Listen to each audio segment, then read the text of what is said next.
part of how you came into my sphere of consciousness was through the writing that you were doing as a journalist for Velonews at the time. You were doing a lot of quantitative analysis of the performances of professional cyclists. And there are a number of people who do that style of analysis and writing now. At the time, I feel like you may have been one of the first people I ever saw do that kind of breakdown. And I thought it was fantastic reporting. It was great analysis. I find it now, and I found it then to be deeply insightful. What drew you to doing that type of reporting, and what did you learn, if anything, about these superhuman people who race bikes that you then transposed into what you do or the work that you do as a coach? Yeah, the power analysis was really what kicked off my writing career. I want to say I started that at least 3 or 4 years ago, sometime around 2018, 2019.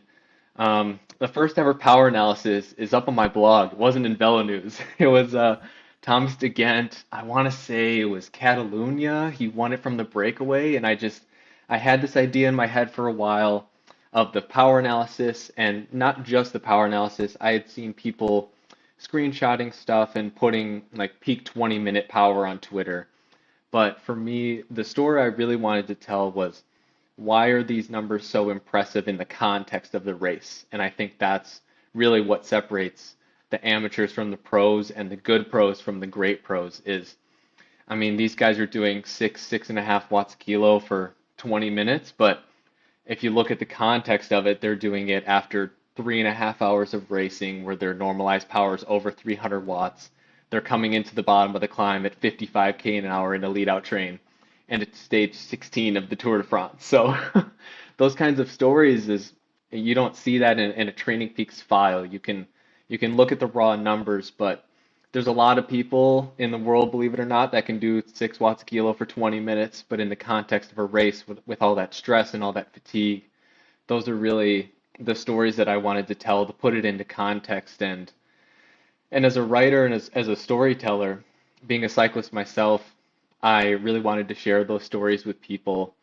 And I kind of put it all together, and that's where the Velonews Power Analysis series came from, is like I was taking those screenshots from Strava and TrainingPeaks and then putting it into the storyline of the entire race. And a lot of people responded so positively to that it was just this positive feedback loop of me writing the story and me posting the power. And then people were like, I love how you don't just post the story, you actually say, this is what happened in the race.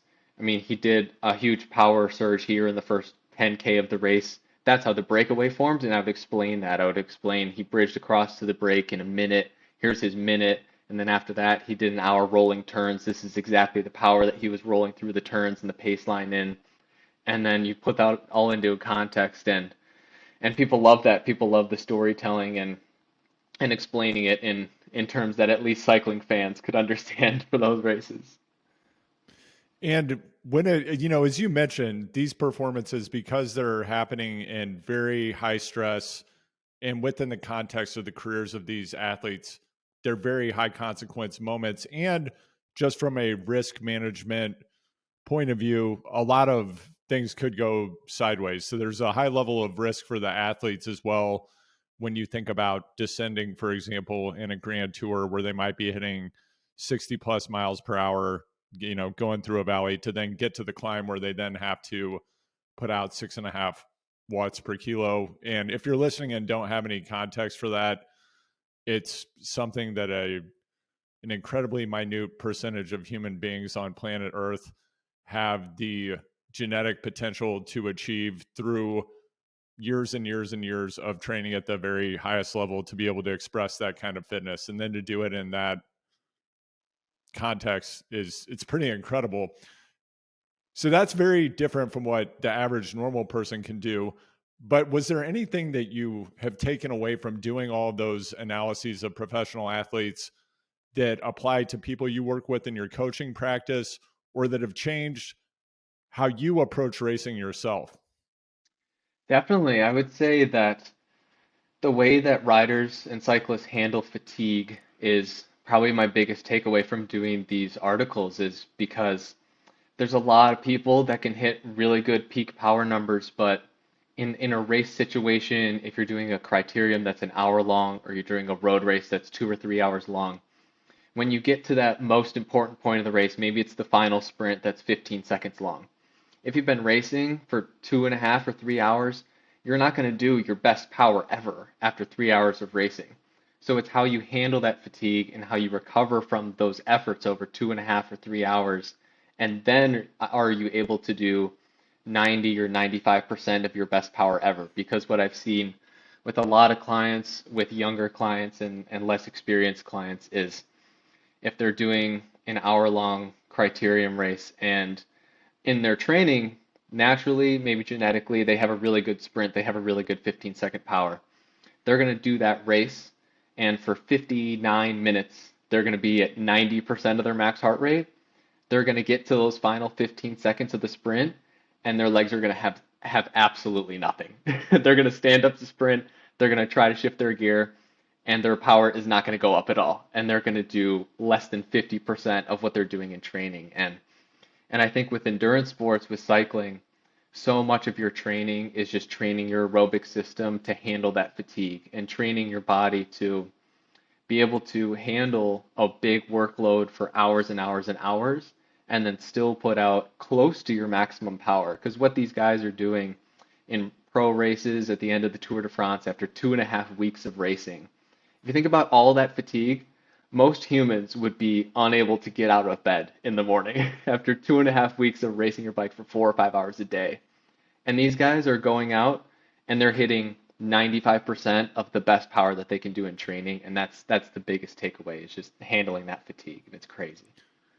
And Zach, I know you have an incredibly deep interest in exercise physiology, exercise science. You and I have talked a lot about a number of different studies, and I know you're always digging around, looking at the latest findings in the literature. As it relates to fatigue, have you taken a look at the impact of fatigue on cognitive performance or the central nervous system over time? And is that something you think about as it relates to strategic decision making or tactical implementation for athletes at later stages of races?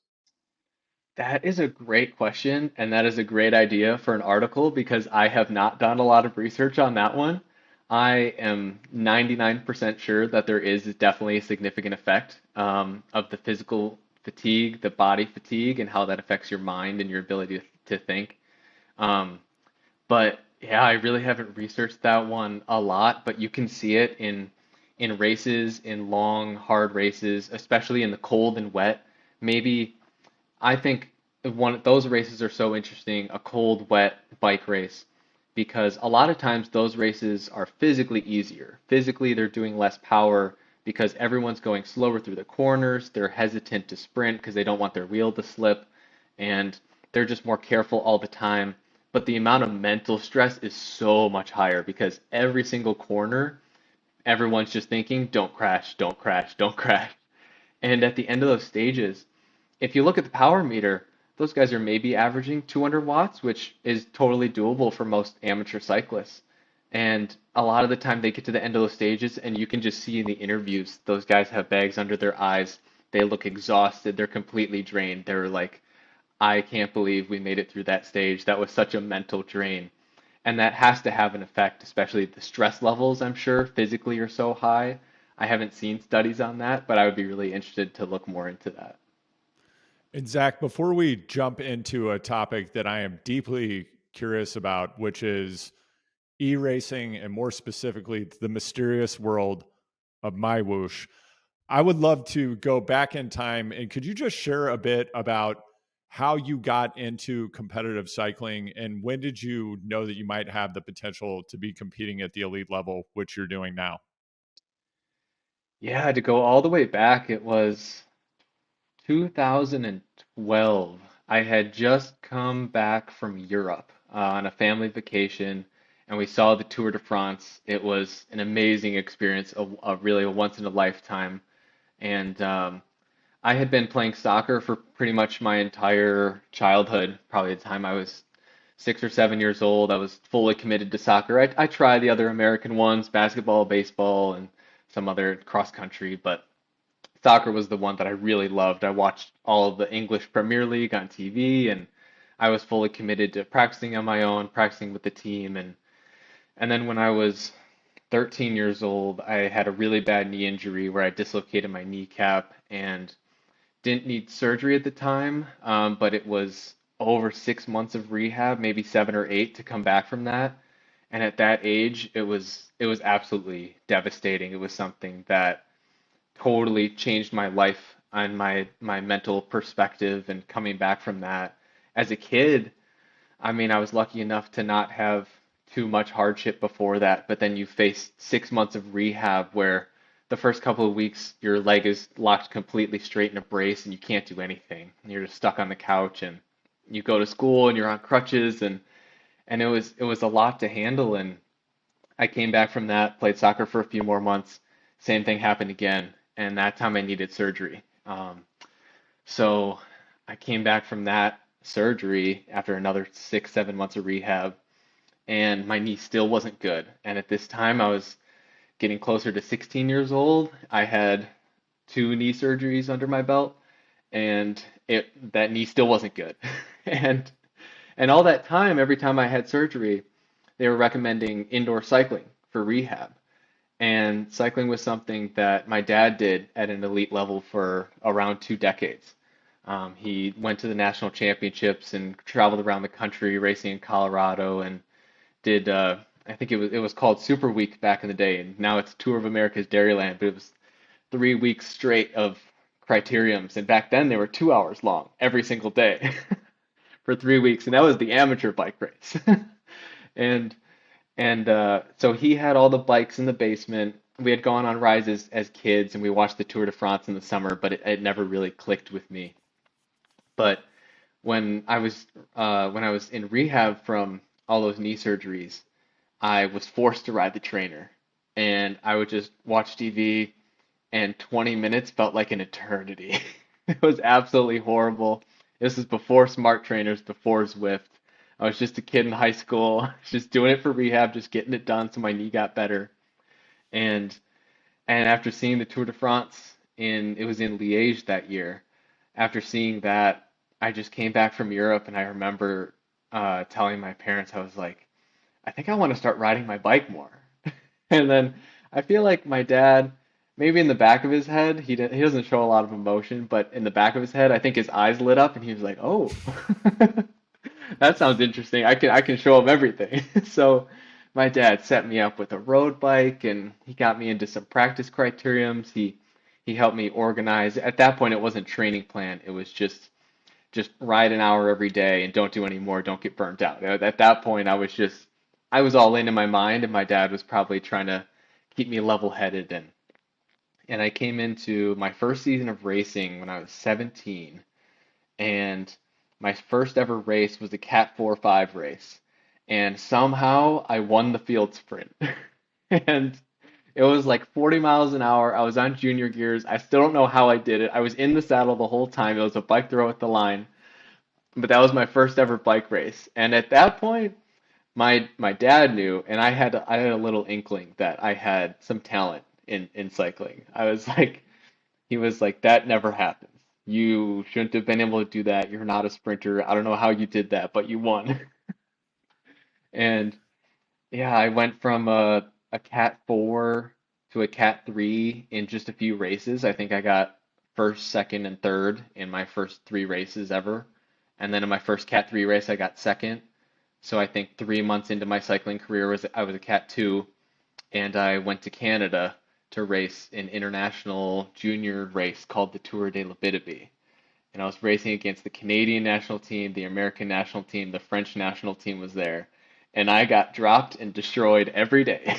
And at that point, all of a sudden, I was like, maybe I'm not that good at this sport. Maybe I was just racing against local Wisconsin kids, and I was just a little bit faster than everybody else at home. But I I came back from that. It was a huge blow mentally, but I raced a few more times that summer and then trained all winter and got stronger and came back. And in my mind, I was all in for cycling at that point. Before that, I was like, I'm gonna play soccer in college. I'm gonna try to go pro in soccer, and then all that was out the window. And a year later, I'm a senior in high school, and I'm like, I want to go to Marian. That's the #1 cycling school in the country. I want to be a professional cyclist. I want to win collegiate national championships. And in my mind, I was all in. And I slowly got better for a couple years, and then my sophomore year at Marian, the knee injury came back. It wasn't an impact injury this time. It was all of a sudden on all my bike rides, I got a little bit of knee pain, a little bit of knee pain. I took a week off the bike, tried to ride again, knee pain was still there, and then it got worse and worse and worse. And by the time I saw my doctor back in Milwaukee, the same one that did my previous knee surgeries, he was like, all your cartilage is gone. Your knee is rubbing bone on bone. You need surgery Ah, right now. And and that was in the middle of the year. I think I had my that was my third knee surgery when I was 20 years old, middle of college. It was 2 days before Christmas. So that was the worst Christmas I've ever had. Just on the couch on painkillers, just trying to forget. And it took me probably 2 or 3 months before I was able to ride the bike again. I was going to the gym at Marion and riding the spin bike, and I would take my Garmin in there just to see if I could do any power. And the first couple rides, I literally averaged 0 watts. I think I was spinning maybe 1 RPM, just getting my knee to bend. I couldn't put out any power, I couldn't put any force through that muscle. But probably after 2 or 3 weeks, I would average 1 watt and then 5 watts and then 10 watts. I was literally doing 20-minute rides at 10 watts for knee rehab. And I listened to my doctors. I trusted the plan. I didn't do too much too early. It worked really well because I was studying exercise science at the time. So I was like, I know I don't want to be stupid. I don't want to rush this and just be injured for longer. I want to come back and be racing and riding outside as soon as possible. And I rode outside 3 months after surgery. I think it was in March, and we had the collegiate national championships about, I want to say, 7 weeks later out in Colorado at altitude. And I just trained and committed to the plan, and I went out to Colorado and won the collegiate national time trial, and I couldn't believe it. I couldn't believe that 2 months ago I couldn't ride a bike, I couldn't do any power. My doctor said don't ride outside until May. I think I won nationals in the last week of April, so cutting a little bit close, but I was okay. And and from there, that was really a turning point that gave me a lot of confidence towards going towards bigger goals. At that point, I was like a really good Midwest Cat 1. But winning nationals, I thought to myself, I could be really, really good. I'm riding, competing with guys that are racing at the professional level, that are fully committed to this. I'm still in school. I haven't really traveled racing for much outside the Midwest. And after that, I really committed to going all in on cycling for a few years and doing the classic move of going to Tucson for the winter, getting out of the snow, getting out of the Midwest, train outside, do big hours, 20 hours, 25 hours a week, and traveling full time for racing. And definitely got messy after that. Lots and ups and downs with I would have one really good year where I was top 10, top 20 in a couple pro stage races, and then the next year just crash and crash and crash and just be injured, be behind on my fitness, and struggling to come back. And it all really, really, really took a toll on me mentally.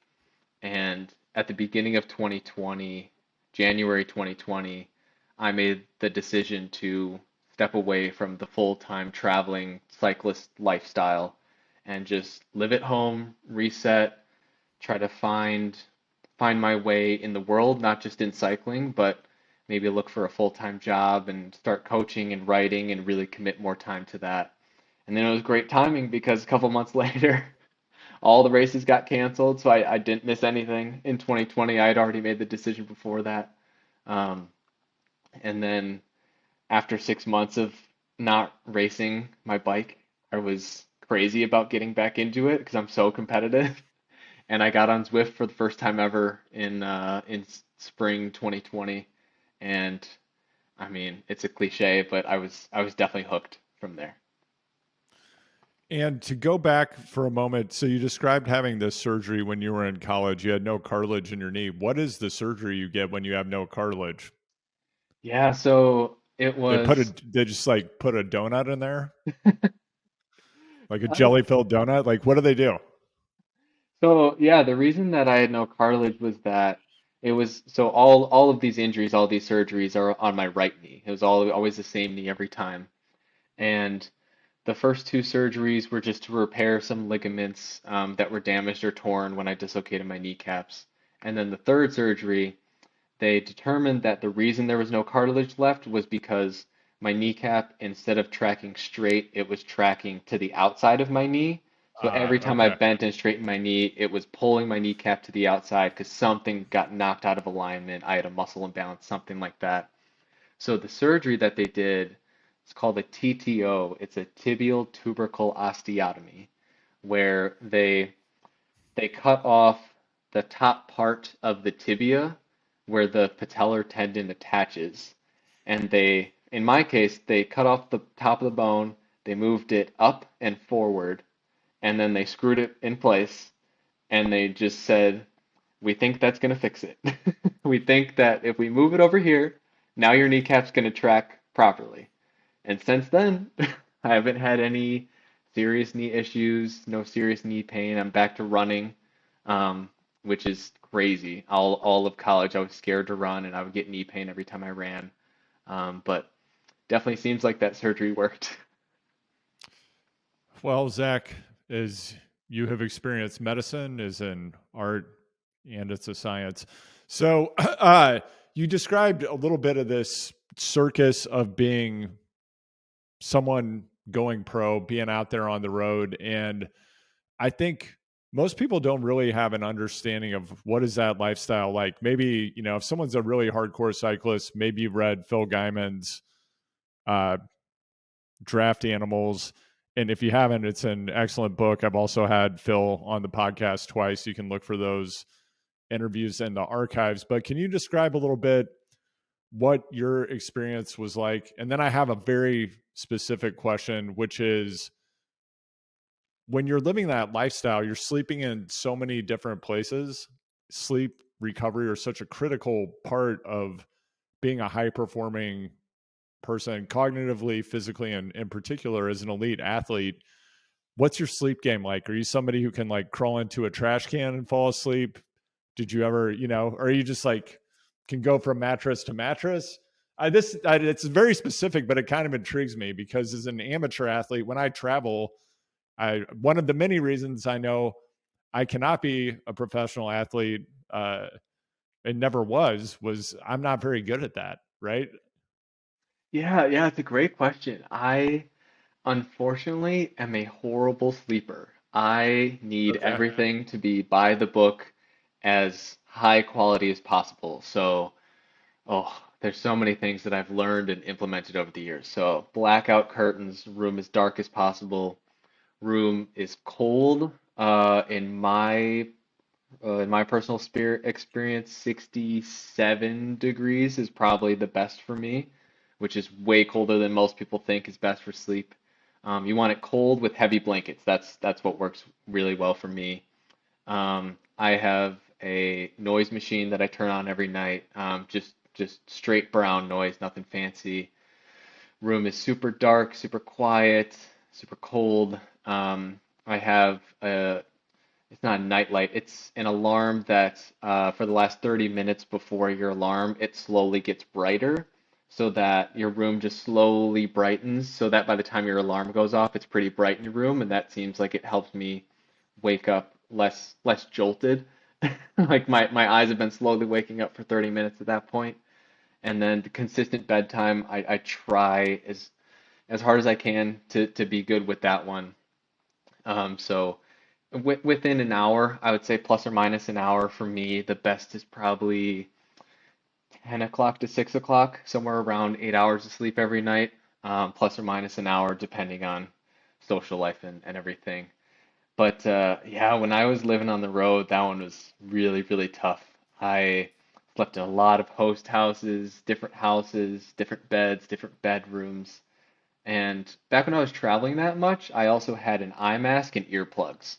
And that was huge for me because at home I have so much more control over that about closing the blinds, making sure it's dark, and then turning off everything in the house. And luckily my apartment's pretty quiet. I don't hear neighbors or anything like that. So no earplugs needed. But on the road when you're staying in a house with 10 other people and everyone else goes to bed at midnight and you go to bed at 10, it's it's really hard to make it quiet and make it dark. So I definitely got better at it over the years, but it was always a struggle, and that's something that I try not to take for granted at home because it's so precious to me, especially as an elite athlete that is almost tired all the time. I see a direct correlation between the quantity and quality of my sleep and my performance every single day. Even if it's a recovery ride, if I sleep poorly, a recovery ride, my heart rate will be 10 beats higher and my legs just feel empty. And that's super important for me. So back when you were on the circuit, and again, for people who might not be familiar with some of the specifics of what we're talking about, for elite, amateur, and professional cycling, road racing in the United States, it's very common when teams travel that the race promoter will work with people in the community to provide host housing, and then you're like staying with the family, correct? Yeah, Right? yeah, So you're like embedded in some family's home, right? yeah. Host housing is crazy. It is the coolest thing 99% of the time. And then every once in a while, there's a situation that is not super comfortable, not super fun. And then on the last day of the race, you're like, thank God I can get out of here as quickly as possible. Because some people I mean, the people that open their doors and take cyclists in, and yeah, like you said with host housing, a lot of times you just contact the race and the race gives you an email, an address, maybe a phone number, and you just show up to this person or this family's house and they just have a spare bedroom for you. That's if it's a good host house. Sometimes there's couches in other situations like an air mattress, but if you're lucky, you get a full bedroom to yourself, maybe a full bathroom, and then you're just part of that family for 2, 3, 4, 5 days. It's pretty wild, and it's you meet these amazing people, and I know people in so many different cities now and families that I would stay with a week or two at Redlands or out in New Mexico, and it's wild to think about that I did it for so many years and so many times throughout the years that it just became normal to me. And then when I describe it to people, I just sound insane. I was like, yeah, I lived there for like a week or two. And and people they just can't comprehend. They're like, so you lived there with a family for like 2 weeks and then you just left and you haven't been back and they just did it for free. And I was like, yeah, that's pretty much how it is.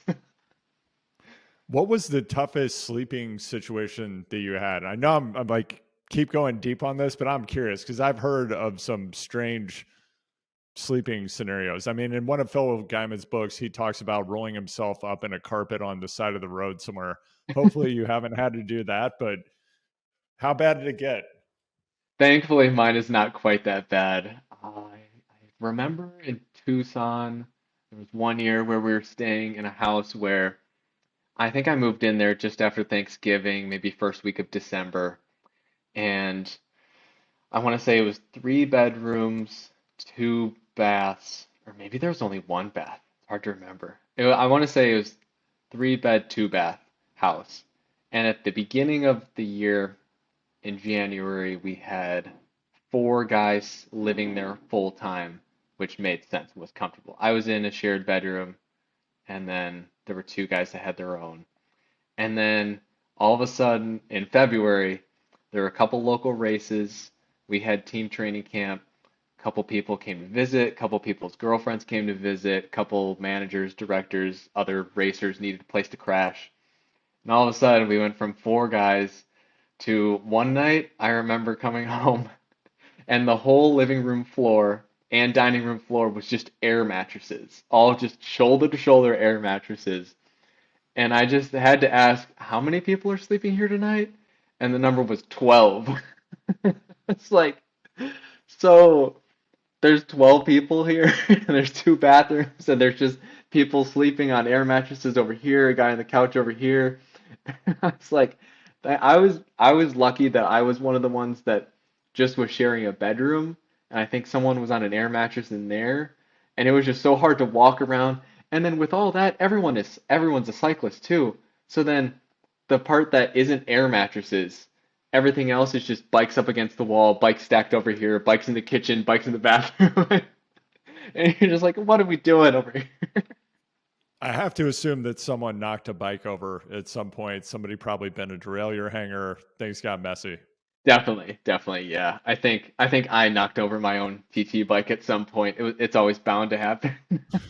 Yeah, it's tough with those extensions. So you get off the road, the pandemic happens, you have this moment with Zwift. If people aren't familiar with Zwift, Zwift is a massive multiplayer online game where you control an avatar on the screen using a bike trainer that you put your real bike on. It's connected to the screen. You have sensors that detect the power output that you're putting out as well as your heart rate. And you then control this avatar that's racing against the avatars of other.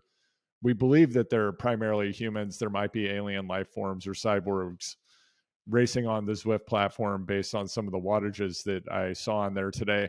So you jump into Zwift. How quick is it before you get into pro level Zwift racing, and what is that like?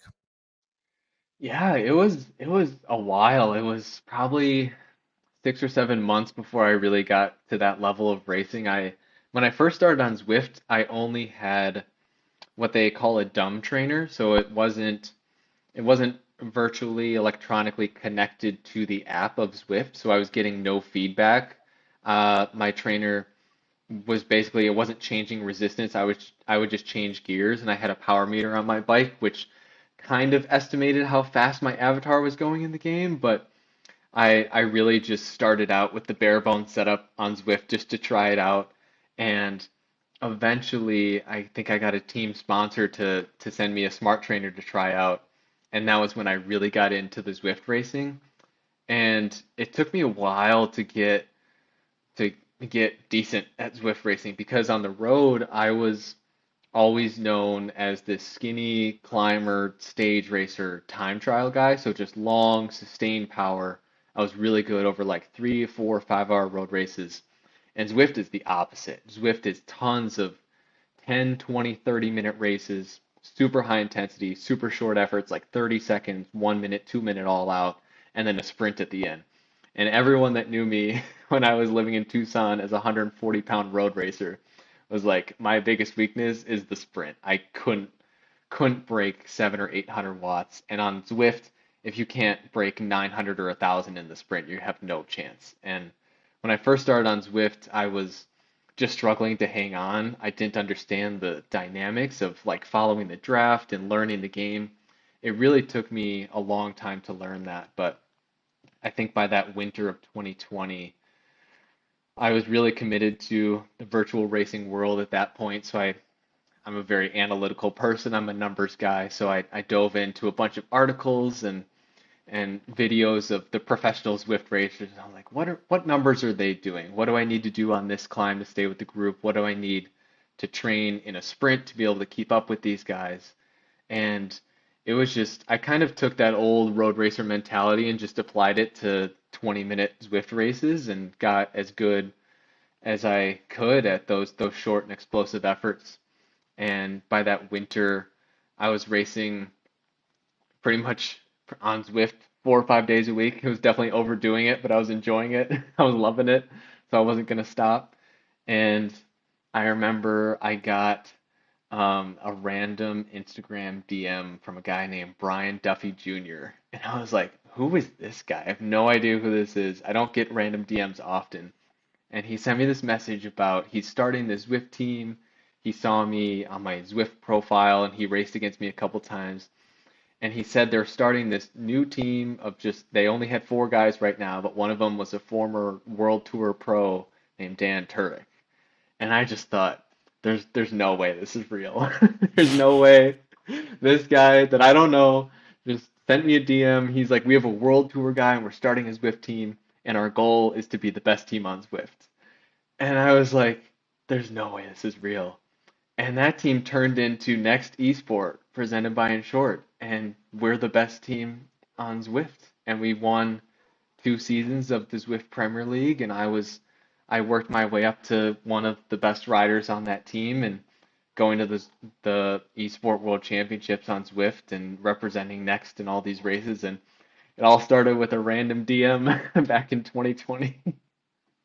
That's wild. And what changes have you made to enable you to go to that level? And what did you learn from all the analysis that you did of open source material out there about what it takes to perform on Zwift versus real world racing? Yeah, it's another great question. I think I got a little bit lucky because I think my biggest weakness when I first started on Zwift was the short anaerobic efforts. But I think that was my biggest weakness only because for the last 5 or 6 years, I never trained those things. I never trained my 1 minute or 2 minute power. I was always focused on the longer stuff. I was always focused on the stage races. And I always thought it was a weakness of mine, the 1 and 2 minute efforts. So once I got on Zwift, I really wasn't doing many intervals anymore. I would just do so many Zwift races and sometimes back-to-back Zwift races where you would get maybe in 30 minutes, you would have 3 or 4 all out 1 or 2 minute efforts in there. And that was close enough to the training that I needed to really stimulate those adaptations. And all of a sudden, after a couple of years of that, those are my biggest strengths, are those 1 and those 2 minute efforts. I'm at a level that I never thought was possible before. I remember back in college doing 700 watts for 30 seconds as a power PR and thinking that was insane. And now I can do 700 watts for a minute and 20 seconds and at the end of a Zwift race. And I never thought I had that ability, and I was just scared to train it outside. But on the trainer doing Zwift races, I would just follow the wheel, and mentally for me, the races were just so stimulating. I wasn't thinking about how much it hurt. I would just do it over and over and over again, and I saw in my TrainingPeaks and my Strava just those little increments over time where I was 1% better than I was a month ago. And all of a sudden you look back 2.5 years later and you think, wow, my 1 minute power is 25 or 30% higher than it was. And a lot of times, I think, especially with my clients, I try to remind them to focus on the long term because, especially if you're already a well-trained athlete, you're never going to make a significant amount of fitness gains in a month or 2 months or 3 months. It's going to take a long time, maybe 6 months or a year, depending on your specific goal. But for me, I was just committed over time to I want to be one of the best riders on Zwift, and I know I'm not going to get there in a month, but I just love the racing so much. I'm just going to keep doing the racing. I'm going to rest when I need to. And then over time, after many, many, many months of that, and now a couple of years of that, I've, I mean, I'm definitely not at 100% of my peak, but I definitely am at a level that I never thought I could reach before. And it's all, you look back and it was 2.5, 3 years of work behind that. When did your mentality shift, or when did you realize that the feeling that you had that I'm just not good at these certain efforts and they feel incredibly uncomfortable? When did that shift to, oh, actually, I just need to do this more and become accustomed to how it feels? Because I have to imagine, and I'm of course projecting a bit here, Zach, but part of my experience on Zwift at the beginning, because like you, I absolutely love racing on Zwift. I find it to be incredibly fun. I mean, I don't know if this makes me a weird person, but I actually really enjoy it. I love the dynamics of it. To me, it gives me everything that I love about racing in the real world, but I can just walk into my garage and do it whenever I want without any of the hassle. um, so I find that to be really fun. And it is quite different. Like the races always start almost like a cyclocross race where you're a little bit below being totally maxed out, but you're pretty maxed out. And I have to imagine at the pro level, it's even higher. So did you just have to get used to this feeling of I'm doing something that's uncomfortable that I haven't done a lot of training to do? Or did you have that realization slowly over time? Yeah, I think it was one of those things that it's both a moment and a process with that. I think for me, mentally, I find that in life and endurance sports, the mental component has always been bigger and harder for me than the physical component. The training, especially as a numbers guy and an analytical person, it feels pretty simple for me to figure it all out and to write the training plan, but to do it, to get through the hard intervals, to get through the long rides, to get to sleep on time and recover and the consistency of it all, the mental part has always been bigger. So yeah, with these efforts, I remember getting dropped so many times in races where it was a 90-second climb or a 2 minute effort where after 40 or 45 seconds, I would just hit this wall in my mind where I can't do this anymore. There's no way I can do this. This hurts so bad right now. I can't do this for 45 more seconds.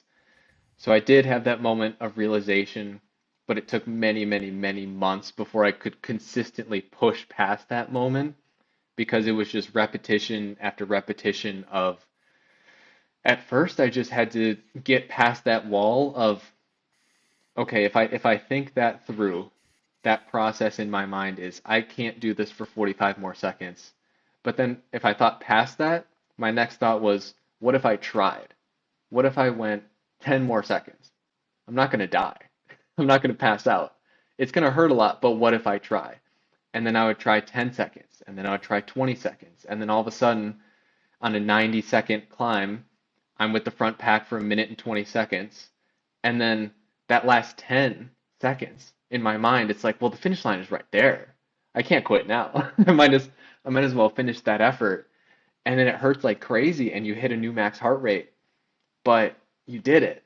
And then all of a sudden, once you do it once, then you're like, you realize I can do that for 90 seconds. So on a 5 minute climb, if I get dropped 3 minutes in, what if I try to make it to 3.5? What if I try to make it to 4?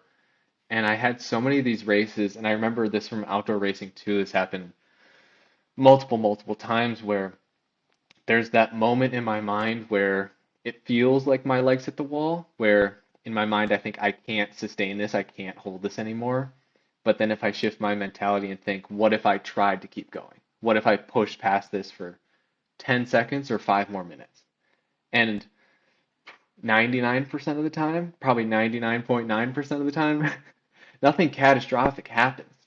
Maybe you get dropped. Maybe on a 5 minute climb, I make it 3.5 minutes and then the pack accelerates and I get dropped. But sometimes I would push past that 3.5 minute mark on the 5 minute climb, and then 4 minutes into the climb, everyone's tired, the pack slows down, and I make it over the top. And that's what I realized is that once I got to these higher and higher level races, you get to that point where you realize, wow, I'm hurting a lot, but everyone else is hurting too. I think I get stuck a lot in my mind where if I'm halfway up a climb and everything hurts and I'm at 99% of my max heart rate, I have to realize that no one else is feeling great right now. Maybe if the pack is 100 guys, maybe there's two or three guys that are thinking about maybe attacking right now. But the majority of the field, just like me, is about to get dropped. Or they're thinking, I can't do this anymore. I just want everyone to slow down. And you get to that point where you realize everyone's tired. If I can keep going 30 more seconds, there's all these other people that are going to give up before that. And then all of a sudden, you get to these races where I was getting dropped and finishing 15th before. Now I'm getting top 10, and then you get top 5. And then once you get into that podium conversation, once you get there, then all of a sudden you have that other mentality switch where even though it hurts so much, it's that adrenaline of going for the win. It's like when you see those sprinters in pro bike races, when they cross the line and they celebrate, it looks like they're not tired. They have so much energy because all the adrenaline of winning just hit them, even though they just went super hard for the last 5 or 10 minutes of the race and then sprinted all out for 20 seconds. They're probably at their max heart rate, but all of a sudden they're celebrating and they're running around and they're talking and and the other guys are collapsed on the ground. And physically, their bodies are going through almost the same thing. But that adrenaline is that mentality switch of, oh my God, I did it. And I'm so excited rather than, oh no, I got dropped. That was horrible. I just want this pain to end. And that mentality has been so important for me to push past those walls and those barriers in my mind. And what have you had to progress as an athlete, both with your setup? Because I have to, so like you talked about, hey, I was on like an analog trainer basically. Then you got on a smart trainer. I'm curious, how has your actual physical setup changed over time? And again, for people that aren't deeply familiar with e-racing and the team dynamic and everything, could you talk a little bit about that and how communication happens during the race? Yeah, so I'll start with that one with virtual racing. I'm pretty much on Discord with my different groups and different teammates. We have our own chats, and then the chats within the chats of this conversation is just generally about bikes. This one's about pro bike racing. This one's about the next Zwift race, and then this one is about sharing social content or your live stream or something like that. And within all those channels, my teammates and I would get on Discord and get on the voice channel for our Zwift races, and through that, it's pretty much like being on a team radio, pretty much like being on a group phone call or something like that. I've been on a couple where people have their cameras on, so it's kind of like being on Zoom, on a Zoom meeting in the middle of a Zwift race. And yeah, you can just talk to your teammates on there in the middle of a race with headphones on, all connected to your phone, so it's super seamless. And um, for those races, there's so much tactically that goes into pro Zwift racing, especially on Zwift now. They have all these different new race formats where they're points races and they're not normal points races. So there's intermediate sprints throughout the stage. So there's points here, there's points here, there's more points on the climb, there's less in the sprint, then there's points at the finish. And every race is different with that, so it's very, very complicated. So on there, we'll have my teammates talking through every sprint and who's going to go for which sprint. And then we'll also have a team director who's not racing, but they're watching the race and they're giving us direction. They're telling us what other teams are doing and how other riders are doing and things like that. So that communication within the race has always been super, super important. And then going back to my setup, my equipment, I I feel like I definitely have a more basic indoor trainer setup than most people think. I I don't have a lot that's fancy about it. I don't have a fancy trainer desk. I don't have a ton of like Wahoo Kicker fans or anything like that. I have this giant industrial fan that my dad got me from Costco that keeps me Nice. nice Shout and out cool. Costco. My dad loves Costco too. He'll be glad to hear that. I Yeah, also yeah. love Costco. My closest Costco is like 5 hours away in a different state, so I might be in the wrong state. Oh, oh man. Yeah, That's brutal, Costco's right? great. Yeah, yeah. And also what I got at Costco was a lot of people put heavy sandbags on their trainer legs because especially if we're doing hard efforts or sprinting, sometimes the trainer will actually come off the ground, which is very jarring when you're in the middle of a sprint on the trainer. So instead of getting sandbags, I got rice bags from Costco that are 25 pounds each. I put one on each leg of the trainer. And it holds it down great. It's working really well. Because I thought, well, why would I waste money on sand? I can't use sand for anything. But if I have rice in there, then I mean, every once in a while I'm hungry, so I'll go get a cup of rice out of the trainer leg, and then I'll have to get a new bag of rice if I eat too much. I don't want one side of the trainer to start flipping over. But otherwise, I have kind of like a MacGyver setup where it's like an old bookcase with the shelf pulled out, and I put my laptop on the shelf, and then I have a monitor on top of that that has a Fire Stick, so I can watch stuff. I can watch cycling and Netflix and stuff up there, and then my laptop I'll have Zwift, and then I have headphones connected to the display, and then I'll have headphones connected to my phone so I can be on Zwift. And then I have a ledge next to all that, just the windowsill where I'll have towels. Towels are super important. I sweat more than most people, so I have a bunch of towels there. I have a bunch of sweatbands. So I have a bright red one that I look super cool, I'm sure, wearing for the trainer. And I think that's probably the majority of it. I've a mat under everything, like a big, just like thin rubber mat. So I don't want to. I'm still in an apartment, so I don't want to damage the floor or make too much noise or anything like that. I try to be conscious of my neighbors, but I feel bad. I don't know if anyone can hear me when I'm racing at 5 a.m. I haven't gotten any complaints, so I don't think they can hear me. But it's pretty loud when I shift on the trainer. But Wow. And are you using the same bike that you ride outside, inside, or do you have a bike that you just leave on the trainer? yeah, I have two different bikes. So the bike on the trainer is my dad's old Giant from I think 2001 or 2002. It's an old aluminum bike that has a bunch of dents in it from crashing. It has big aluminum wheels on there because you don't need a light bike on the trainer. It just sits there and it's great because I can sweat all over it. It has external cable routing, so like if I need to replace anything, it's super easy to replace. The only thing that's fancy about that bike is the Kogel oversized derailleur pulley that I put on there that I was lucky enough my team on Zwift sent me that because I think it saves 5 or 10 watts, which on the trainer is huge. At the professional level, the margins are so thin that putting that on there has definitely made a difference. And then I have a different bike that I use for outdoor racing. It's an Argon 18 that I use with Project Echelon, and that one's definitely like a nicer, lightweight carbon frame with nicer wheels on there. That I definitely beat that one up outside a little bit, but I don't pour sweat all over it like I do on the trainer bike.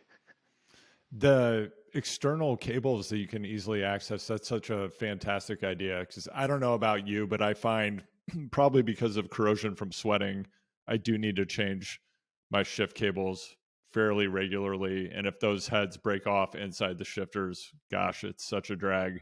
It's such a drag that I wish SRAM would just send me an ETAP setup that I could put on my trainer bike. So if anyone from SRAM is listening and you would like to send me that, I would, you can contact me at hardwaypod on social or choose the hardway at gmail.com. So Zach, the showstopper, we've just got a couple minutes left here. This is what the people came for. You have a very compelling story. I've really enjoyed hearing about it, but let's get down to business and let's talk about the mysterious world of my whoosh racing. Tell me a little bit about what's been going on the past few weeks and what is going on in the my whoosh paradise. How does it compare to Zwift? What's going down? Yeah, it's a crazy, crazy world on my whoosh. It's so funny to me because there's this hush hush culture about my whoosh that you're not supposed to talk about it. You're not supposed to spread the word too much because there's lots of money in it and everyone wants to keep it small. We don't want too many people coming in here, but in the last couple months, I've seen my whoosh everywhere. It was in all of the big cycling news publications when they announced the $1 million stage race, which is what I'll talk about in a minute. But it made the headlines. I mean, it's on the jersey of Tadej Pogačar. It's right on his back every time they show him. Anytime they show a UAE rider in any bike race, it's right on their back, right there. So I don't know why people aren't trying it, why there aren't more people on there. I think people, in my experience, the people that I've told about it most are scared of how hard the races are because I tell them about the power numbers and I tell them about what you need to do just to get top 10. And they're like, no way, no way I even want to try that.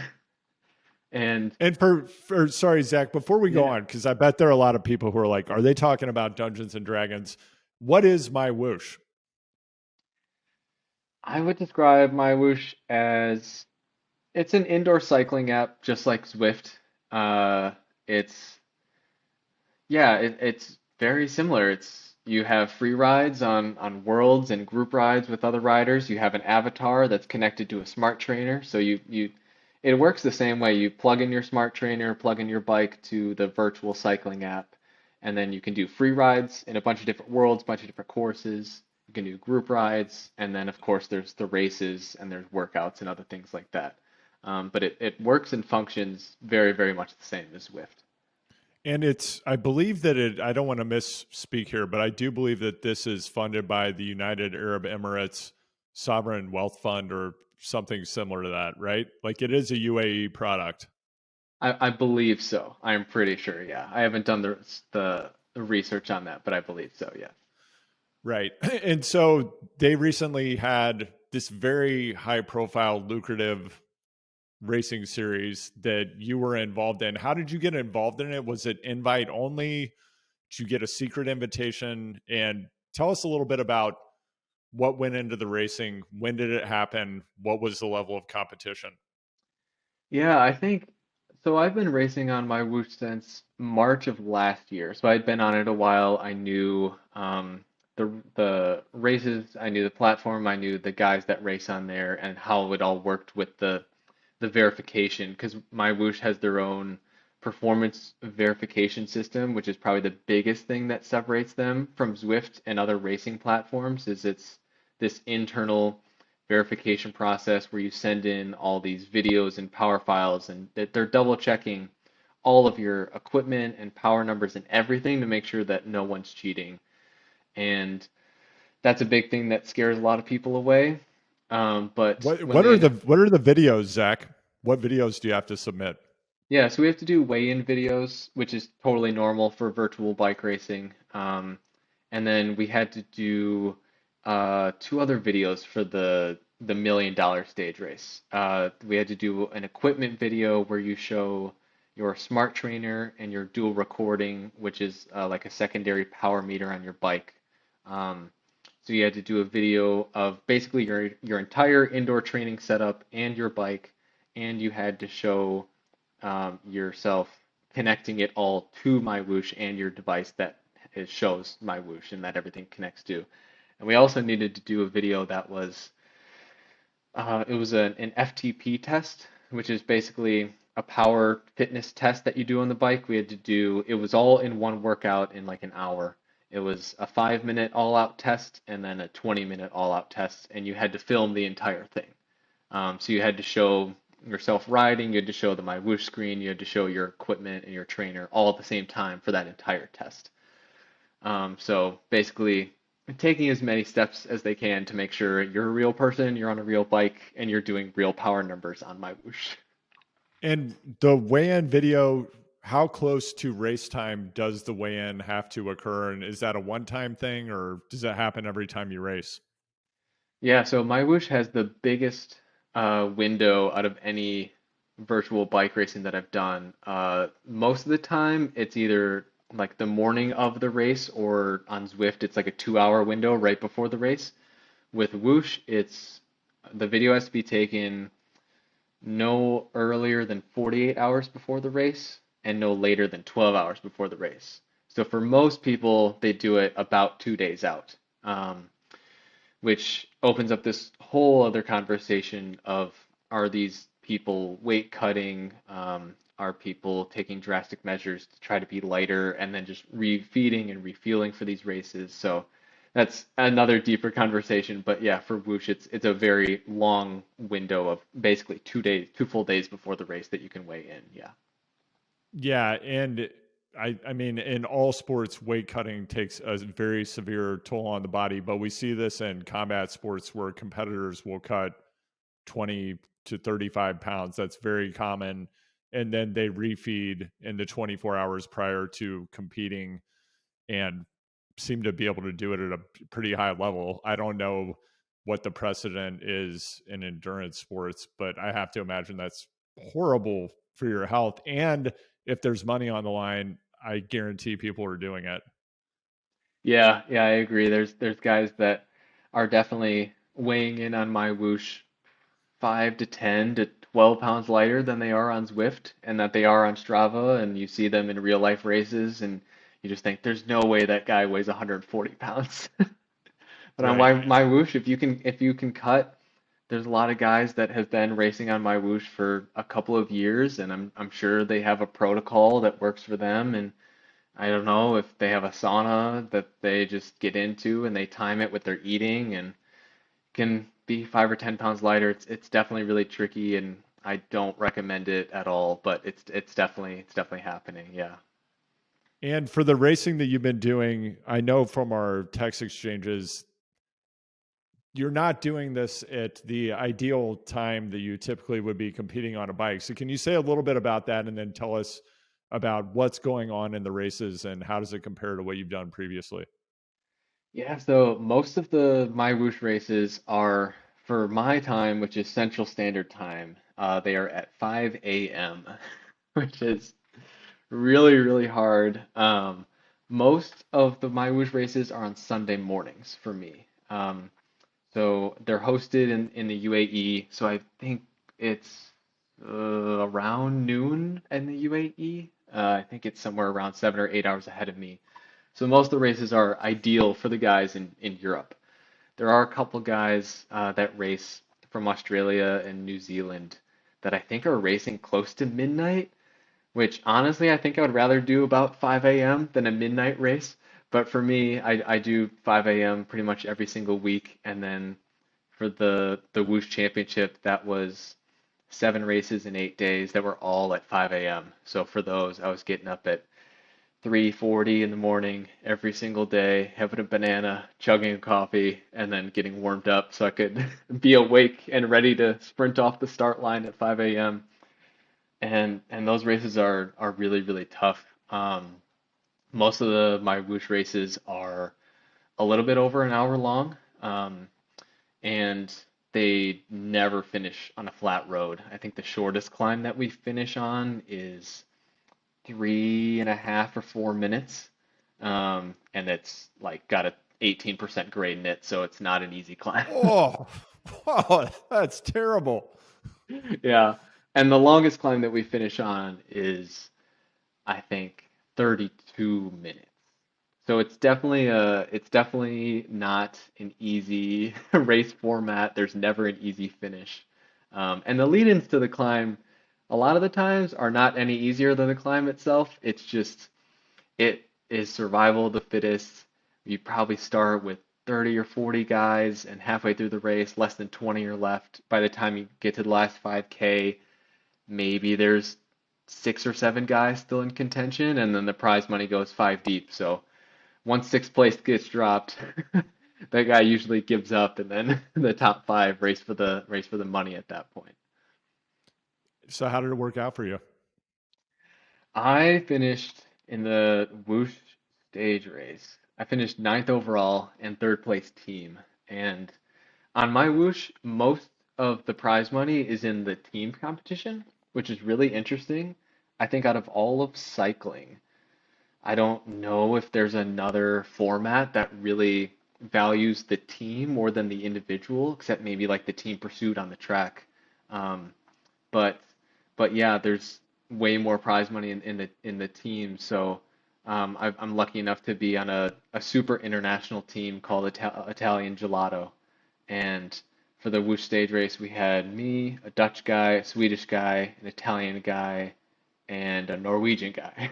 So we're all racing in different countries at different times, but every day we would get on Discord and just we weren't really talking much during those races. There's not as much tactics as it is just breathing really hard and sweating a lot and trying to get top five at the end.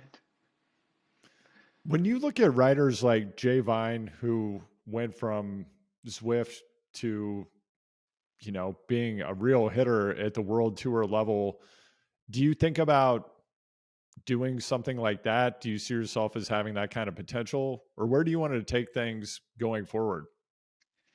I pretty much ask myself this question every day for the past couple of months. I am definitely at that point in my life where I am figuring things out, as people like to say. I'm kind of in between the writing world, the coaching world, and the professional cycling world. I'm kind of dipping my toe in each of them all at the same time and trying to figure out, am I going to continue doing all three or fully commit to one or fully commit to two? And right now, pro cycling is probably my number one priority because I feel like physically I'm very close to my peak and probably being at that physical peak for the next 5 or 6 years. So I really want to go for that now. And my fitness and my mentality is at a really good level. I've learned so much in the last couple of years, And yeah, things like Zwift Academy is number one on my priority list because that's basically the ticket from going from amateur to European pro. I kind of did the in-between thing, surfing around the US, doing the pro-am stage races. And for me, that next step is really racing as a pro in Europe and getting into those races. The style of racing is so different over there. The races are harder and longer, and that's definitely more my style. Um, so Zwift Academy last year, I actually almost made the finals. I made the worst mistake of forgetting to send in the paperwork on time. Otherwise, I think I had a chance to be invited to the finals in Spain and compete for the professional cycling contract. But there were three pieces of paperwork, and I filled out two of them, and I forgot about the third one, so that one's on me. But Zwift Academy is coming up again this fall, usually around September time. So that's pretty much my number one goal for the next couple of months is training for that and doing a lot of racing along the way. Um, Trying to make as much prize money as possible, and then seeing what kind of numbers I can do for Zwift Academy in September, and hopefully getting an invite to go to Europe and basically try out for a professional cycling team in October. Have you submitted the paperwork already? I have not, but I have uh, I have the email of the people that organize Zwift Academy, and I've talked to them a couple of times, and I've met them virtually a couple of times. So at least this time there's a little bit of rapport. They know my name. So hopefully if I forget to send it in, they'll send me a reminder before it's due. That's my hope. Never forget to send in the paperwork. I think that that's a great life lesson, Zach. And thanks for taking time to be here today and for sharing these stories and for unraveling the mysteries of the My Whoosh world. I think we're going to be hearing a lot more about My Whoosh in the future. And Zach, I know we're going to see you continue to do big things in all three of those domains: coaching, writing, and in the pro cycling domain. So thanks for being here. Really appreciate it.